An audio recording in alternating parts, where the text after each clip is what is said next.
Baiklah, saya akan menjawab soal ujian akhir semester Pendidikan Agama Islam. Soal pertama, apa yang Anda ketahui tentang zakat? Zakat adalah sebagian harta yang wajib dikeluarkan oleh umat Islam untuk diberikan kepada golongan yang berhak untuk menerimanya. Contohnya seperti fakir miskin, anak yatim, dan lain sebagainya, seperti yang telah ditetapkan oleh syariah. Tujuan dari zakat bukan hanya sekedar menunaikan kewajiban sebagai seorang muslim, tetapi juga untuk membersihkan dan mensucikan diri. Zakat termasuk rukun Islam yang keempat. Zakat juga merupakan salah satu unsur terpenting dalam penegakan syariat Islam. Maka dari itu, hukum dari zakat adalah wajib. Zakat biasanya dilaksanakan pada saat Idul Fitri.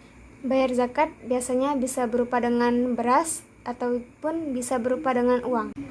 Dalam Al-Quran dan hadis telah disebutkan bahwa ambillah zakat dari sebagian harta mereka, karena dari zakat itu kamu bisa membersihkan dan mensucikan mereka. Dan Allah Maha mendengar dan Maha mengetahui. Quran Surat At-Taubah Surat 3 ayat 103. Sedekah tidak akan mengurangi harta. Hadis riwayat Tirmizi. Ada pula syarat wajib orang yang membayar zakat. Yang pertama Islam, kedua merdeka, yang tiga balik atau berakal, yang keempat berkecukupan atau mampu, yang kelima hartanya mencapai nisab.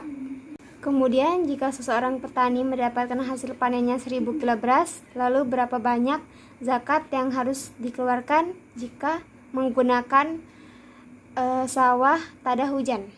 Jawabannya adalah ketentuan zakat hasil panen tani. Yang pertama, nisabnya 653 kilo beras. Yang kedua, tarifnya 10%. Dan yang ketiga, waktunya ketika panen. Jadi zakatnya 1000 kilo beras melebihi nisab, yaitu 1000 kilo dikali 10% sama dengan 100 kilo. Jika dirupiahkan, jika harga jual beras tersebut adalah 10.000, maka 1000 kilo dikali 10.000 rupiah sama dengan hasilnya 10 juta rupiah. 10 juta rupiah dikali 10% sama dengan 1 juta. Maka zakatnya adalah 100 kilo beras atau 1 juta uang yang harus dibayarkan. Lalu, jika menggunakan sawah irigasi, berapa zakatnya? Jawabannya adalah ketentuan zakat.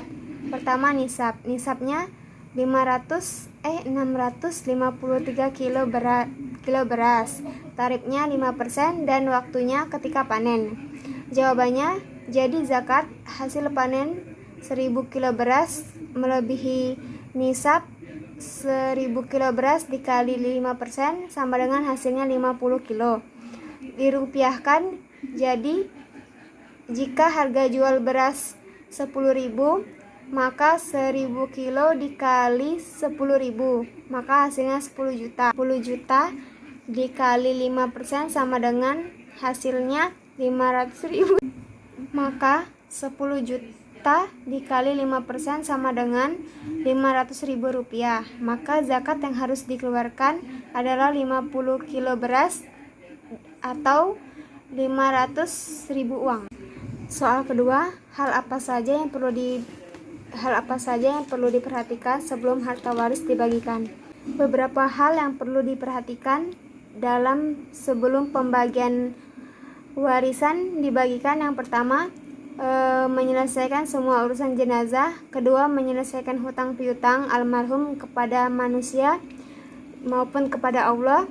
Ketiga, membayar semua biaya pengobatan atau perawatan dan membayar seluruh pemakaman jenazah.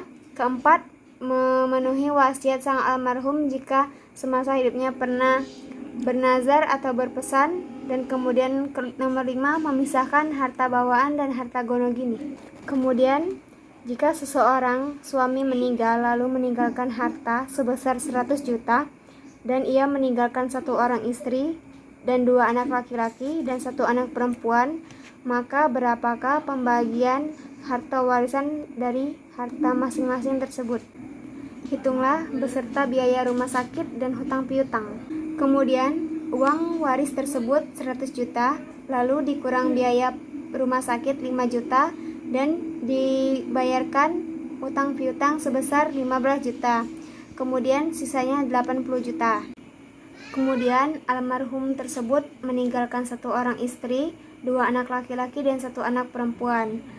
Dari sisa 80 juta tadi, menurut hukum Islam, istri mendapatkan 1/8. Jadi 80 juta tersebut dikurangkan atau dibagi 1/8, maka istri mendapatkan harta warisan sebesar 10 juta.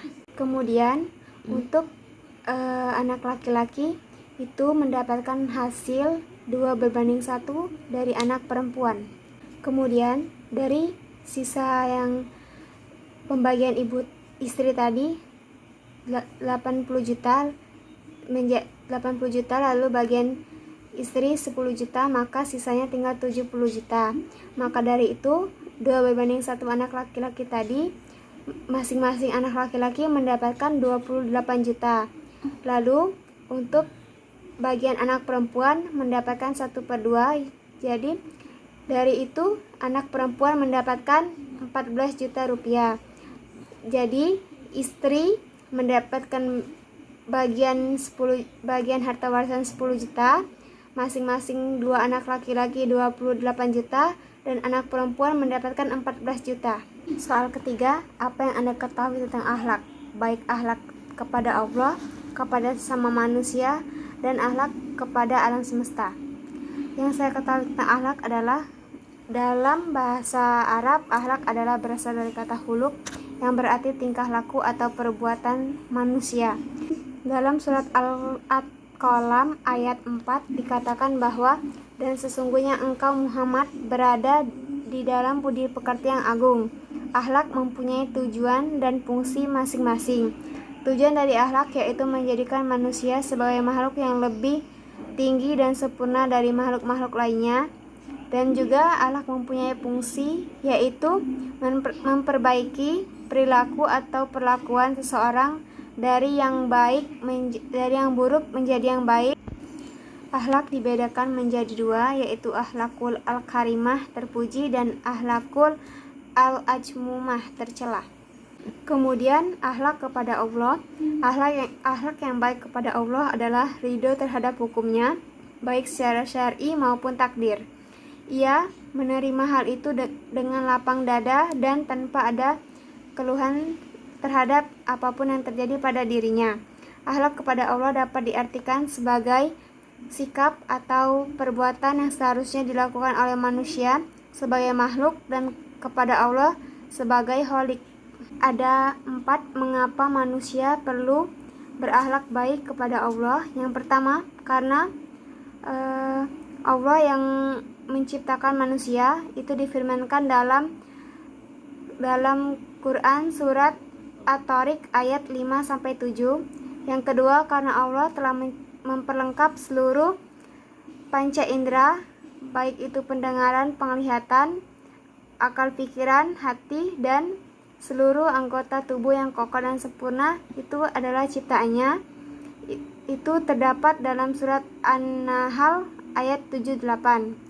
Yang ketiga, karena Allah menyediakan seluruh bahan dan sarana yang diperlukan untuk kelangsungan hidup manusia, seperti bahan makanan yang berasal dari tumbuhan, hewan, udara, air, dan lain sebagainya. Kemudian yang keempat, karena Allah lah yang telah memuliakan manusia dan diberikannya kemampuan daratan dan lautan. Itu terdapat dalam surat Al-Isra ayat 75. Kemudian beberapa bentuk akhlak pada Allah. Yang pertama, mentaati segala peraturannya. Kedua, bertawakal. Ketiga, berdoa kepada Allah. Keempat, berzikir kepada Allah. Dan kelima, beribadah kepada Allah. Kemudian akhlak kepada sesama manusia merupakan sikap antara manusia dengan orang lain dalam kehidupan ini. Selain manusia berinteraksi kepada Tuhan, manusia juga berinteraksi sesama manusia. Akhlak yang baik kepada makhluk Allah adalah sebagaimana ucapan sebagian ulama bahwa menahan diri untuk tidak saling menyakiti atau mengganggu, kemudian suka memberi dan bermuka manis. Kemudian bentuk-bentuk akhlak yang baik kepada sesama manusia. Yang pertama, husnuzon, kedua tasamu, dan ketiga ta'awun. Kemudian akhlak kepada alam semesta, yaitu tingkah laku kita terhadap lingkungan sekitar dengan cara kita menjaga dan melestarikan lingkungan, baik itu berupa hewan, tumbuhan, gunung, sungai, dan lain sebagainya. Contoh akhlak terhadap alam semesta itu: pertama, tidak membuang sampah sembarangan. Kedua, senantiasa menjaga dan melestarikan kebersihan. Kemudian tiga, tidak menebang pohon sembarangan. Akhlak ini dicontohkan langsung dari Rasulullah Shallallahu Alaihi Wasallam.